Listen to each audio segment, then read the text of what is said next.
everybody. How you doing? It's Monday. We're back. I just got home from going for a run, so excuse my shorts. So let's dive right in. Chapter 17 of Hatchet. He turned back to his campsite and looked to the wreckage. He had a lot to do. Rebuild his shelter, get a new fire going, find some food, or get ready to find some food, make weapons. And he had to work slowly because his ribs hurt. First things first. He tried to find some dry grass and twigs, then peeled bark from a nearby birch to shred into a fire nest. He worked slowly, but even so, with his new skill, he had a fire going in less than an hour. The flames cut the cool, damp morning, crackled, and did much to bring his spirits up, not to mention chasing away the incessant mosquitoes. With the fire going, he searched for dry wood. The rain had driven water into virtually all the wood he could find, and at last located some in a thick evergreen where the top branches had covered the lower dead ones, keeping them dry. He had great difficulty breaking them, not being able to pull much with his arms or chest muscles, but finally got enough to keep the fire going all day and into the night. With that, he rested a bit, eased his chest, and then set about getting a shelter squared away. Much of the wood from his original wall was still nearby, and up in back of the ridge he actually found a major section of the weave still intact. The wind had torn it out, lifted it, and thrown it to the top of the ridge, and Brian felt lucky once more that he had not been killed or more seriously injured, which would have been the same, he thought. If he couldn't hunt, he would die, and if he were injured badly, he would not be able to hunt. He jerked and dragged the wood around. Lost my place. He jerked and dragged wood around until the wall was once more in place. Crudely, but he could improve it later. He had no trouble finding enough pine boughs to make a new bed. The storm had torn the forest to pieces. Up in back of the ridge, it looked like a giant had become very angry and used some kind of massive meat grinder on the trees. Huge pines were twisted and snapped off, blown sideways. The ground was so littered with limbs and treetops sticking every which way that it was hard to get through. He pulled enough thick limbs in for a bed, green and spicy, with the new broken sap smell. And by evening, he was exhausted, hungry, and hurting. But he had something close to a place to live again, a place to be. Tomorrow, he thought, as he lay back in the darkness, tomorrow maybe the fish would be back, and he would make a spear and a new bow and get some food. Tomorrow, he would find food and refine the camp and bring things back to sanity from the one completely insane day. He faced the fire. Curving his body, he rested his head on his arm and began to sleep when a picture came into his head. The tail of the plane sticking out of the water. There it was, the tail sticking up.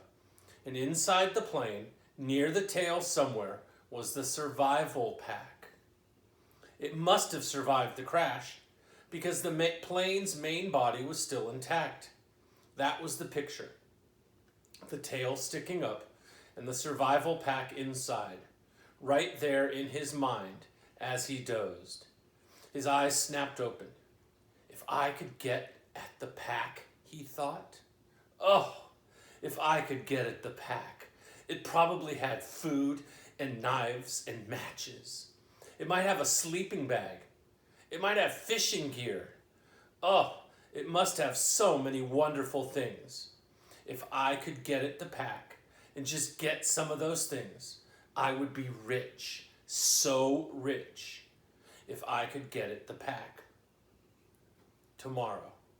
He watched the flames and smiled. Tomorrow I'll see. All things come tomorrow. He slept deep and down with only the picture of the plane sticking up in his mind. A healing sleep. In the morning, he rolled out before true light. In the gray dawn, he built up the fire and found more wood for the day, feeling almost chipper because his ribs were much better now. With camp ready for the day, he looked to the lake. Part of him half expected the plain tail to be gone, sunk back into the depths. But he saw that it was still there, didn't seem to have moved at all.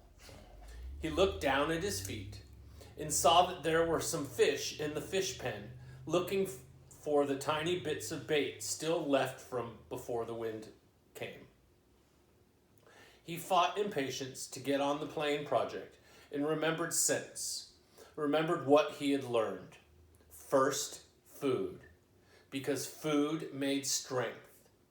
First, food, then thought, then action. There were fish at hand here, and he might not be able to get anything from the plane. That was all a dream. The fish were real, and his stomach, even his new shrunken stomach, was sending signals that it was savagely empty. He made a fish spear with 2 points, not peeling the bark all the way back, but just working on the pointed end. It took him an hour or so, and all the time he worked, he sat looking at the tail of the plane sticking up in the air, his hands working on the spear, his mind working on the problem of the plane. When the spear was done, although still crude, he jammed a wedge between the points to spread them apart, and went to the fish pond. There were not clouds of fish, but at least 10, and he picked one of the larger ones, a round fish almost 6 inches long, and put the spear point in the water, held it, then thrust with a flicking motion of his wrist when the fish was just above the point. The fish was pinned neatly, and he took 2 more with the same ease, then carried all 3 back up to the fire. He had a fish board now, a piece of wood he had flattened with the hatchet, that leaned up by the fire for cooking fish, so he didn't have to hold a stick all the time. He put the 3 fish on the board, pushed sharpened pegs through their tails into cracks on the cooking board, and propped it next to the reddest part of the coals. In moments, the fish were hissing and cooking with the heat, and as soon as they were done, or when he could stand the smell no longer, he picked the steaming meat from under the loosened skin and ate it. The fish did not fill him, did not even come close. Fish meat was too light for that, but it gave him strength. He could feel it moving into his arms and legs, and he began to work on the plane project. While making the spear, he had decided that what he would have to do was make a raft and paddle the raft to the plane and tie it there for a working base. Somehow, he would have to get into the plane, inside the plane, rip or cut his way in. And however he did it, he would need an operating base of some kind, a raft, which, he found ruefully, was much easier said than done. There were plenty of logs around. The shore was littered with driftwood, new and old, tossed up and scattered by the tornado. And it was a simple matter to find 4 of them about the same length and pull them together. Keeping them together was the problem. Without rope or crosspieces and nails, the logs just rolled and separated. He tried wedging them together, crossing them over with each other. Nothing. Okay, we got a little Sandy thing. Hey, Sandy. Hey, stop. Shh. Oh, and now the oven's going. Okay, pause 1 second, kids.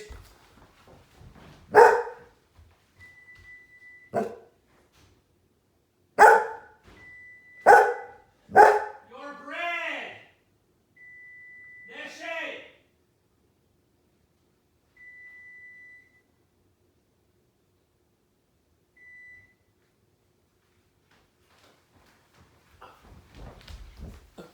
Okay, hi, I'm back. Sorry. My wife was baking some bread and the oven went off and she's in the garden working on her vegetables. So, okay, where were we? He was thinking about his, keeping them together was the problem. Without rope or crosspieces and nails, the logs just rolled and separated. He tried wedging them together, crossing them over each other. Nothing seemed to work, and he needed a stable platform to get the job done. It was becoming frustrating, and he had a momentary loss of temper, as he would have done in the past, when he was the other person. At that point, he sat back on the beach and studied the problem again. Sense. He had to use his sense. That's all it took to solve problems. Just sense. It came then. The logs he had selected were smooth and round and had no limbs. What he needed were logs with limbs sticking out. Then he could cross the limbs of one log over the limbs of another and weave them together, as he had done for his wall and food shelf cover and the fish gate. He scanned the area above the beach and found 4 dry treetops that had been broken off by the storm. These had limbs, and he dragged them down to the work area at the water's edge and fitted them together. It took most of the day. The limbs were cluttered and stuck any which way, and he would have to cut one to make another fit, then cut one from another log to come back to the first one. Then still another from a third log would have to be pulled in. But at last, in the late afternoon, he was done.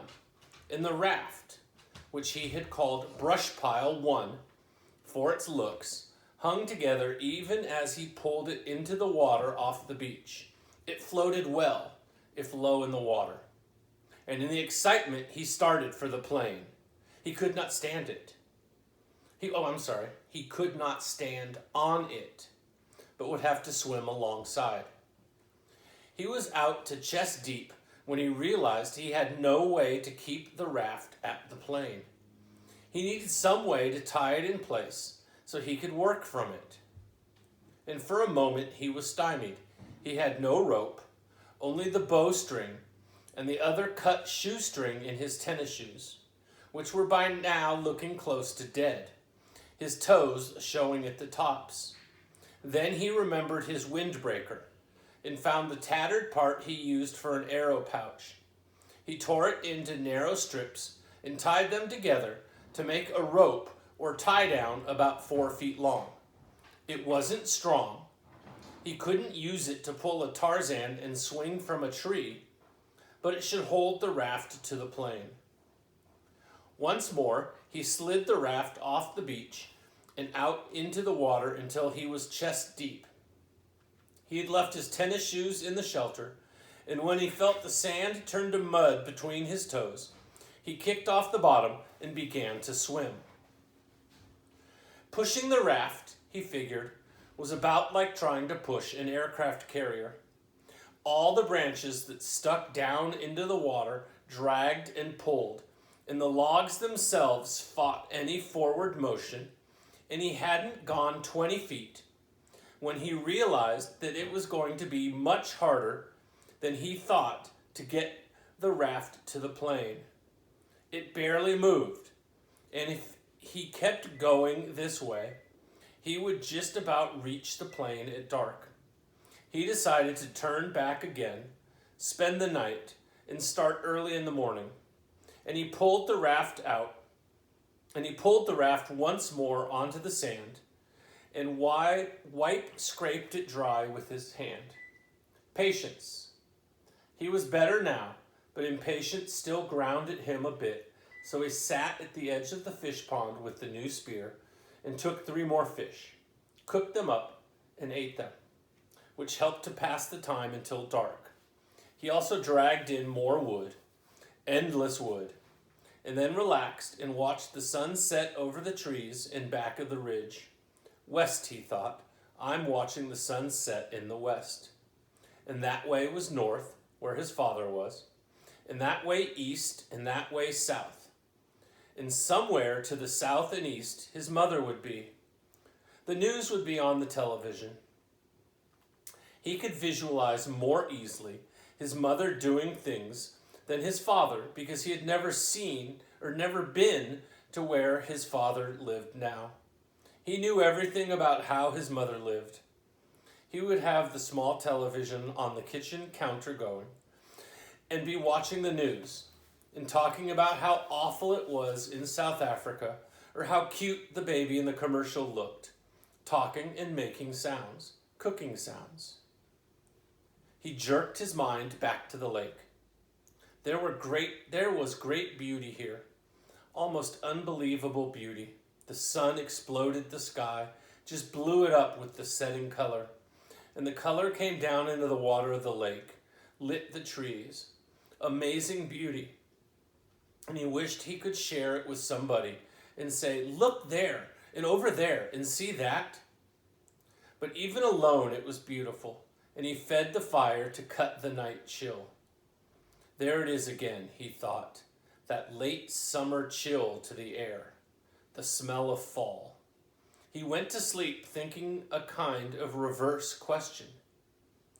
He did not know if he would ever get out of this, could not see how it might be. But if he did somehow get home and go back to living the way he had lived, would it be just the opposite? Would he be sitting watching television and suddenly think about the sunset up in back of the ridge and wonder how the color looked in the lake? Sleep.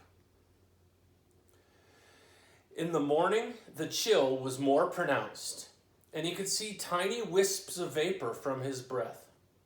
He threw wood on the fire and blew it until it flamed, then banked the flames to last and went down to the lake. Perhaps because the air was so cool, the water felt warm as he waded in. He made sure the hatchet was still at his belt and the raft still held together, then set out pushing the raft and kick swimming toward the tail of the plane. As before, it was very hard going. Once an eddy of breeze came up against him, and he seemed to be standing still. And by the time he was close enough to the tail to see the rivets in the aluminum, he had pushed and kicked for over 2 hours, was nearly exhausted, and wished he had taken some time to get a fish or two and have breakfast. He was also wrinkled as a prune and ready for a break. The tail looked much larger when he got next to it, with a major part of the vertical stabilizer showing and perhaps half of the elevators. Only a short piece of the top of the fuselage. The plane's body toward the tail was out of the water, just a curve of aluminum, and at first he could see no places to tie the raft. But he pulled himself along the elevators to the end, and there he found a gap that went in by the hinges where he could feed his rope through.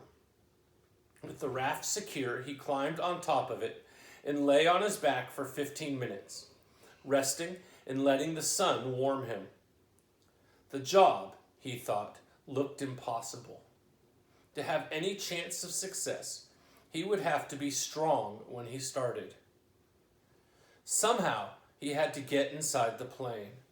All openings, even the small rear cargo hatch, were underwater, so he couldn't get at them without diving and coming up inside the plane, where he would be trapped. He shuddered at that thought, and then remembered what was in the front of the plane, down at the bottom of the lake, still strapped to the seat, the body of the pilot, sitting there in the water. Brian could see him, the big man with his hair waving up in the current, his eyes open. Stop, he thought. Stop now. Stop that thinking. He was nearly at the point of swimming back to shore and forgetting the whole thing. But the image of the survival pack kept him. If he could get it out of the plane, or if he could just get into it and pull something out, a candy bar. Even that, just a candy bar, it would be worth it. But how to get at the inside of the plane? He rolled off the raft, and pulled himself around the plane. No openings. 3 times he put his face in the water and opened his eyes and looked down. The water was murky, but he could see perhaps 6 feet, and there was no obvious way to get into the plane. He was blocked. Okay, that is the end of chapter 17. So I will get this posted. I hope you enjoyed it, and I'll do the next one for tomorrow. Bye.